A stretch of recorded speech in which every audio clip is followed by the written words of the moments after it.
All right, guys, this is Jeremy Damari as well. This is town Kayore. You know, when I was going through Kayore town, I actually, whenever I'm in Kenya and I'm going through these streets, I always try to imagine the streets in US and maybe the houses, the apartment and stuff like that. And today I'm gonna show you the difference between our country Kenya apartments and United States apartment.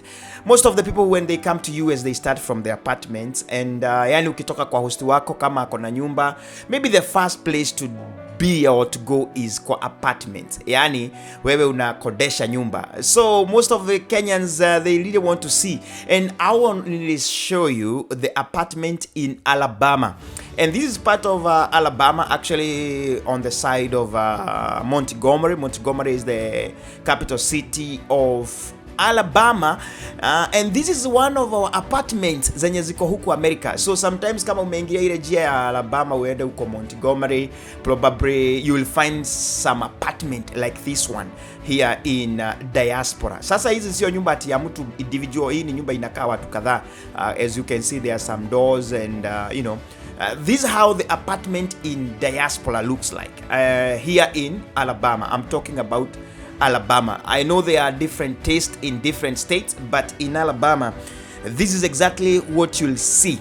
And on that side of Montgomery, I was able to visit one of these apartments. And one good thing about the apartment in diaspora is that kuna mahali pa kucheza, kuswim, parking is enough. Yani kila nyumba iko na parking yake, unapewa parking yake.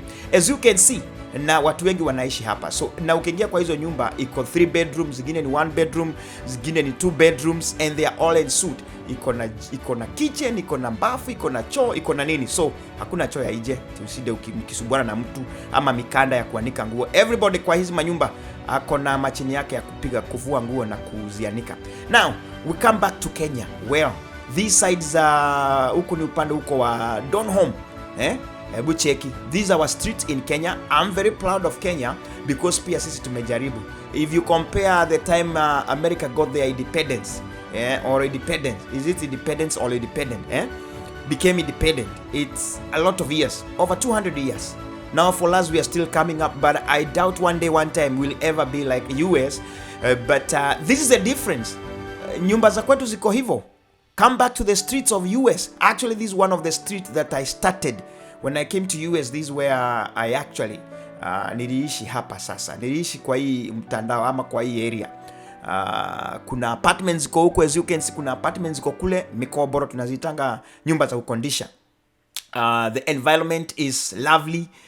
Hakuna overpollution ya magari.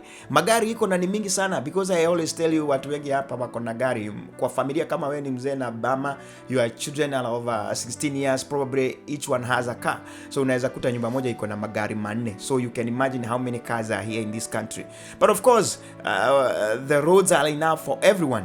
So when we come back to Kenya, maybe it's only this time that I was driving around this area, sikupata traffic. You say kuna zile peak hours na whatever, unakuta ni kugumu sana.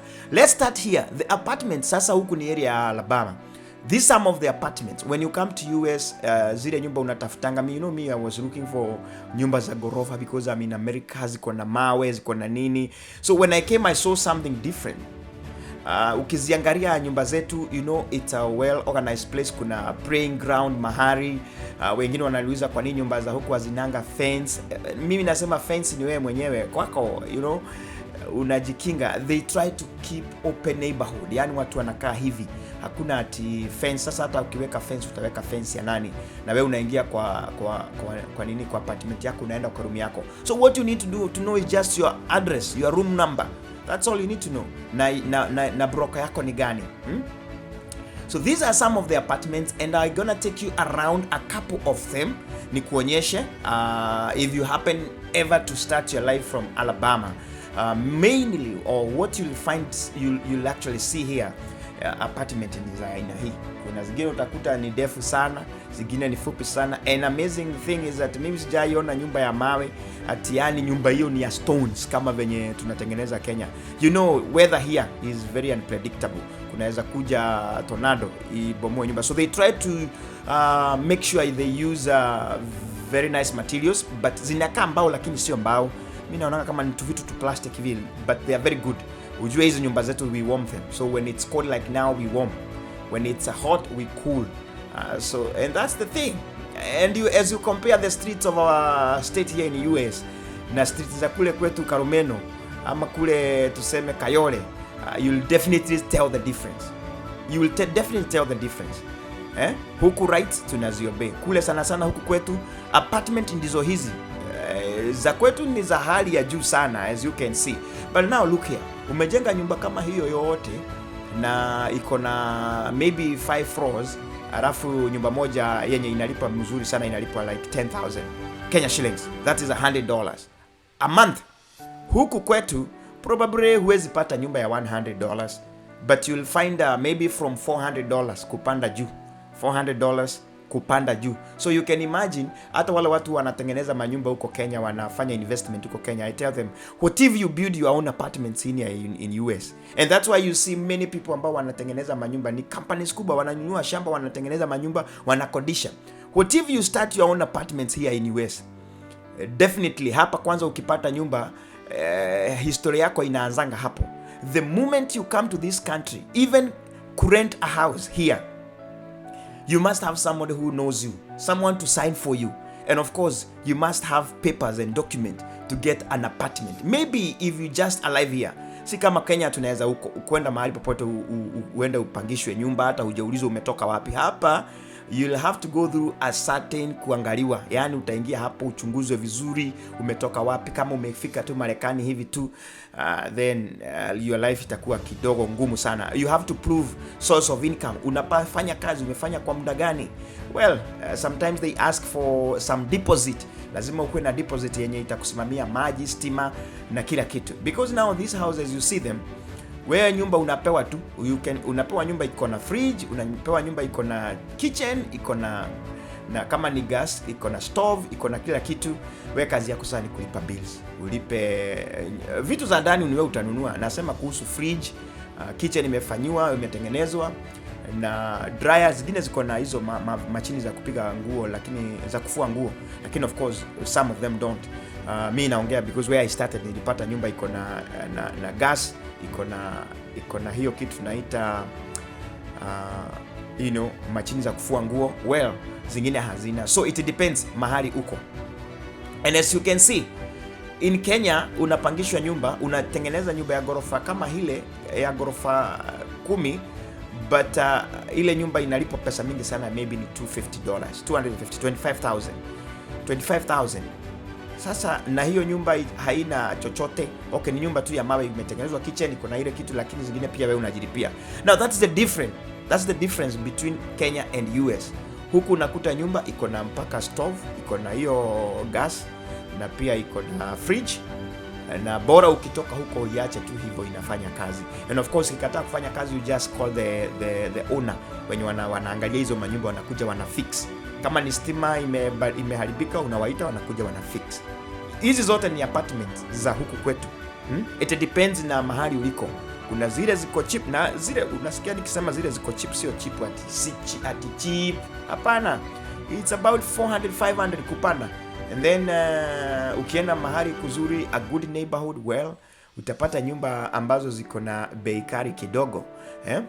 Kama hapa kuna Wakenya wengi wanaishi hapa, ninawajua kwa majina, they live here. And well, it's good, it's a good place. Ni karibu nianzie hapa, lakini si kuanzia hapa.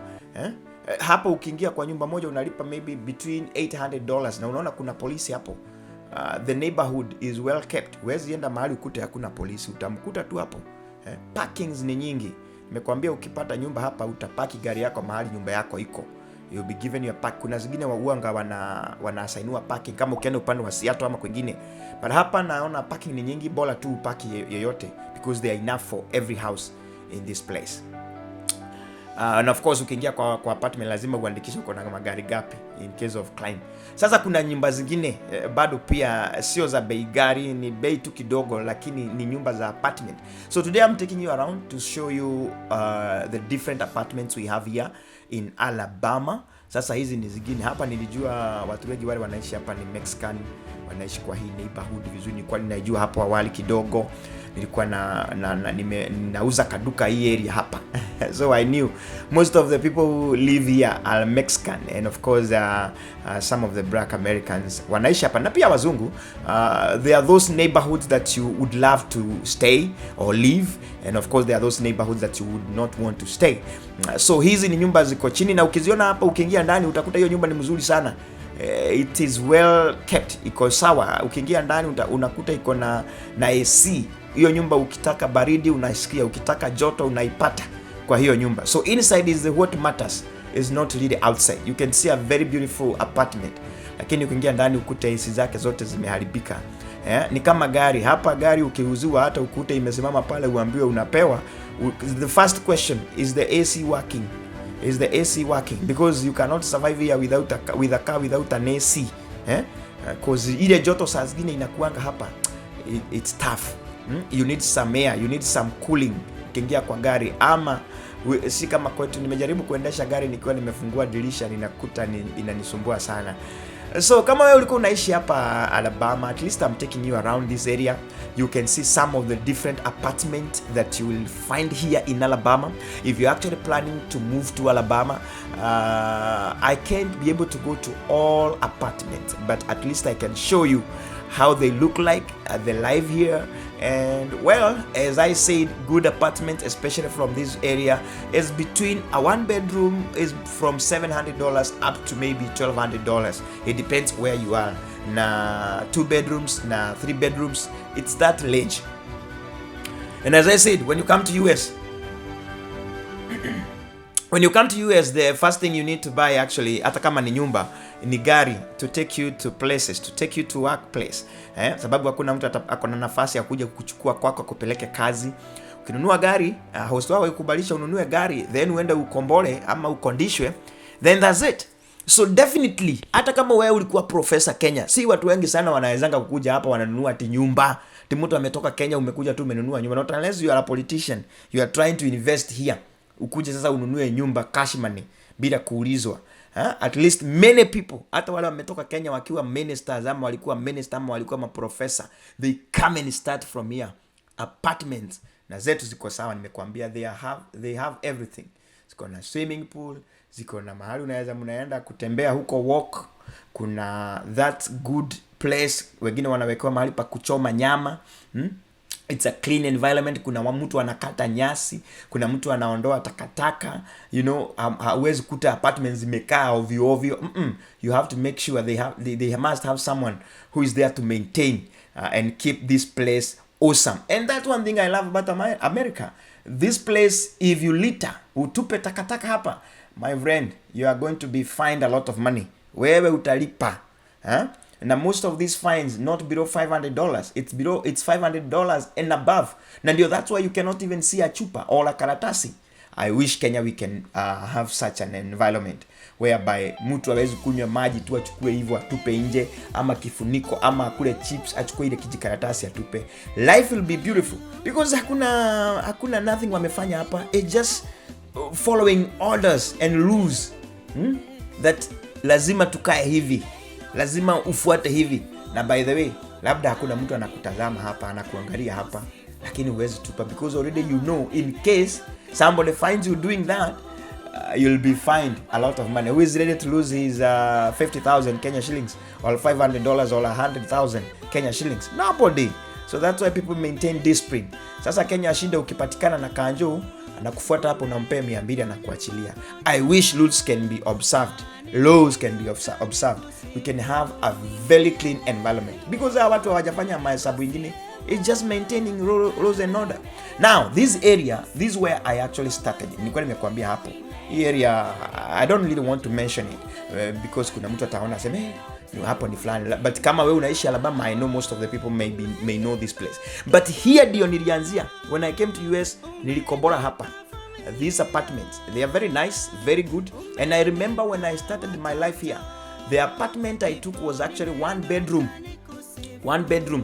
Ilikuwa na hiyo nimekuambia stove, ilikuwa na fridge, na ilikuwa na hizo machine za kufua nguo. Na of course I was paying around 850 when I started.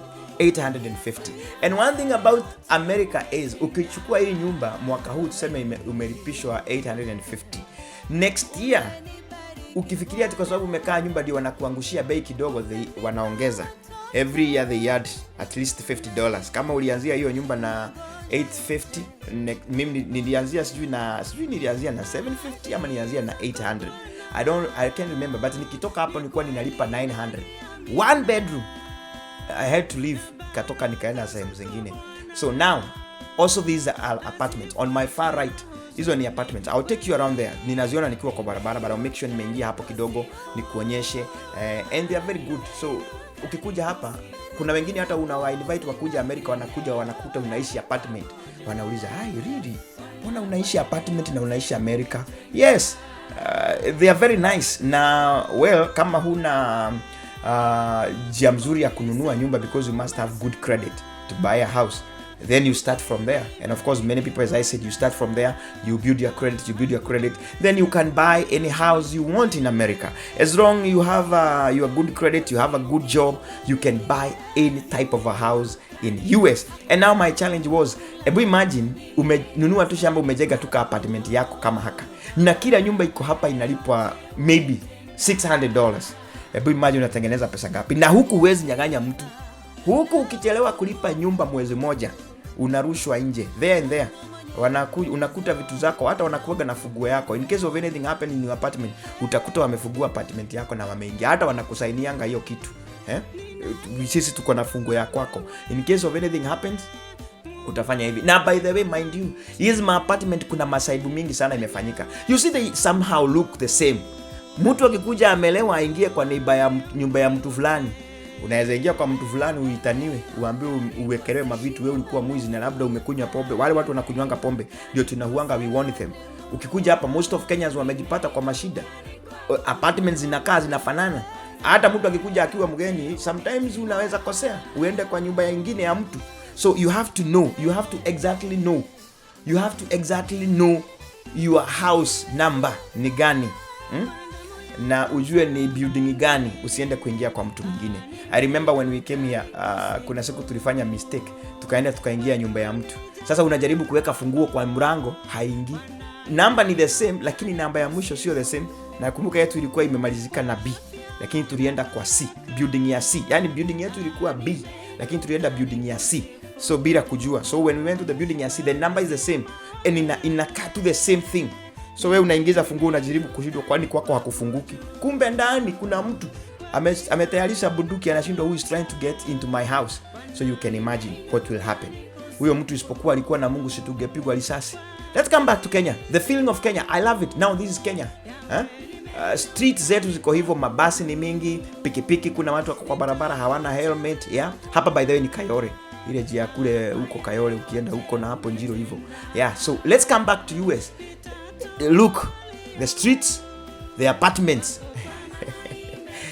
Kenya sasa zingine tuko bere kidogo, lakini sasa zile vitu ziko kwa hizi apartment, na zile pesa zinatengenezwa na hiyo tu apartment. Hata ukituona hivi, hata mimi naombaga Mungu tunipate tu, hata kama nikamstari kama haka apartment tu hapa, just the same, hiyo tu kadogo hivyo, mpaka hapo ukakodeshe, ama kutoka hapo mpaka hapo ukakodeshe hapo. Hata ukiwa na nyumba zako 10 na unapewa kila nyumba $600 ama $700, si utakuwa na hunyaganywi. Si kama Kenya, mtu anaweza kuambia ati atakaa miezi 5 na hakulipi. Ukimpeleka kwa serikali inakwambia umpe miezi 3 ya notice, umfukuze. Wewe hapa hakuna notice. Ukose kulipwa, your credit is messed up. Huwezi kodishwa nyumba mahali kwingine, huwezi pangishwa nyumba mahali kwingine. Wataona wewe ni mkora, wewe ulipange nyumba. Last time you failed. Lakini by the way, ukisikia hizo nyumba, kuna watu wanachukua nanga, wanakondisha nyumba moja apartment kuna 3 bedrooms, wanaitangananga roommate. Kama mmekuja kutafuta pesa hapa, mnachukua nyumba ya 3 bedroom, mnagawanya kila mtu bedroom yake, alafu mnakuwa na kitchen moja, mnapika. Lakini masaibu ni ya kwamba sasa mkikaa hivyo na musikizani, kila mtu anakuanga na vitu zake. Maziwa unaiandika jina yako. Ukienda kwa shopping unanunua vitu zako, unaziandika kwa jina yako. Huwezi taka ukuta kama ni nyama, unaandika jina yako. Hii ni ya JD. Hii ni ya mtu fulani. So ukikuja kupika unapika yako.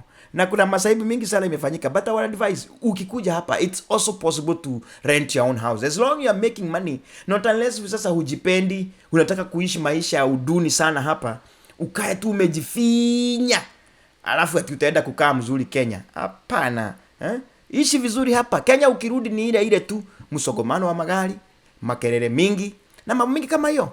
I know you are happy, at least nimekuzungusha. Nikimalizia nikuonyeshe this is how our apartment looks like, and next time if you are planning to come to US, don't expect anything more or less. Vitu zetu ziko hivi.